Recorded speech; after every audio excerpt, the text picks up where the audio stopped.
हर प्रेम अमर नहीं होता, लेकिन कुछ प्रेम ऐसे होते हैं जो मृत्यु और माया दोनों को लांघ जाते हैं। ये कहानी है राजन की, एक साधारण मगर साहसी युवक की और एक यक्षिणी की, जो रातों की रहस्यमयी चुप्पी में प्रकट हुई थी।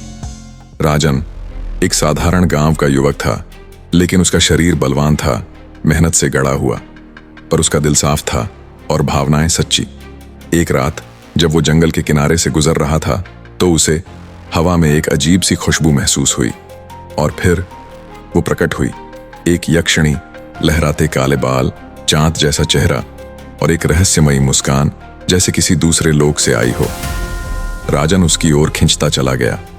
वो कुछ कहती नहीं, बस हर रात आती बैठती और फिर ओझल हो जाती। एक रात राजन ने हिम्मत करके उससे पूछा, तुम कौन हो और मुझे क्यों दिखाई देती हो? वो बोली, मैं यक्षिणी हूं और एक तांत्रिक के बंधन में बंधी हूं।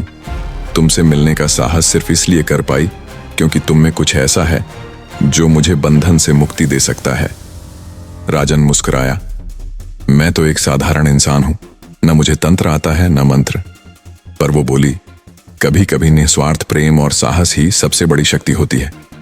राजन ने उसे हल्के में ले लिया, पर वो बात उसके दिल में कहीं गूंज गई और फिर एक दिन वो नहीं आई। कई रातें बीत गई। राजन हर रात उसका इंतजार करता। अब राजन परेशान हो गया था। उसे उसकी बातें याद आने लगीं। मैं बंधन में हूं।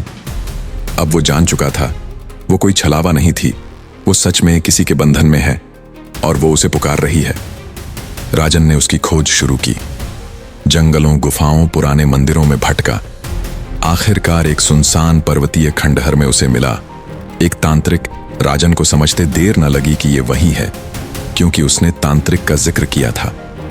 तांत्रिक यक्षिणी को अपनी माया से बांधकर एक रहस्यमयी खजाने की रक्षा के लिए इस्तेमाल कर रहा था।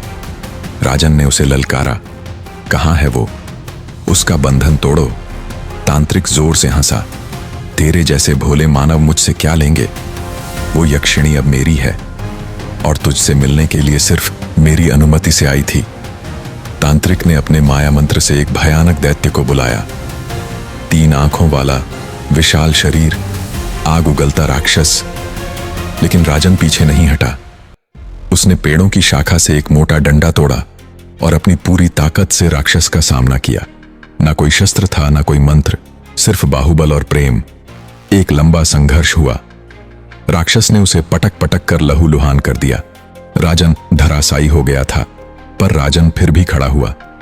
उसके भीतर यक्षिणी की यादें थीं, उसकी पुकार थी और आंखों में प्रेम। आखिरकार राजन ने राक्षस को पछाड़ ही दिया, अपने दम पर, बिना किसी जादू के। अब तांत्रिक आग बबूला हो गया। उसने अपनी माया फैलाई, राजन के सामने भ्रम फैलाया, डरावनी छवियां, आवाजें, झूठे प्रलोभन। पर राजन की नजरें स्थिर रहीं। उसने आगे बढ़कर तांत्रिक को जकड़ लिया, उसके मस्तक से माला खींची और जमीन पर फेंकी। तांत्रिक तिलमिलाया और बोला, यह संभव नहीं। एक साधारण युवक में इतना साहस, और चीखते हुए वह अंधेरे में गायब हो गया। तांत्रिक के भागते ही वायुमंडल बदला, आसमान में बिजली चमकी और हवा ठहर गई। यक्षिणी प्रकट हुई। अब वो पहले से कहीं ज्यादा प्रकाशमय और सुंदर लग रही थी। राजन उसकी ओर बढ़ा। अब तुम मुक्त हो। वो मुस्कुराई और पहली बार उसने खुद कहा, मैं तुमसे प्रेम करती हूं राजन। राजन स्तब्ध रह गया और बोला, फिर तो अब हम साथ रहेंगे। इतना सुनकर वो उदास हो गई और बोली, काश ऐसा हो सकता, पर मैं इस लोक की नहीं हूं। मुझे लौटना होगा अपने लोक में। मेरा समय सीमित था, सिर्फ तुम्हारे प्रेम और बलिदान से मुक्त होने तक। राजन की आंखें भर आईं। यक्षिणी ने उसकी हथेली में एक चमकता हुआ रत्न रखा। यह उस खजाने की चाबी है जिसकी मैं सदियों से रक्षा करती आई हूं। अब वो तुम्हारा है। राजन ने कुछ नहीं मांगा था, फिर भी उसे सब मिल गया था, बस प्रेम को छोड़ कर। और फिर वो उसे छोड़कर चली गई। लेकिन जाते जाते उसने पलटकर कहा, शायद किसी और जन्म में या किसी और रूप में मैं फिर मिलूंगी तुमसे। तब तक मेरे इस प्रेम को अपने हृदय में संजोए रखना। और वो विलीन हो गई। सच्चा प्रेम न तंत्र जानता है, न युद्ध, वो सिर्फ समर्पण जानता है। और अगर प्रेम सच्चा हो तो एक साधारण इंसान भी दैत्य, तांत्रिक और भाग्य तीनों को हरा सकता है।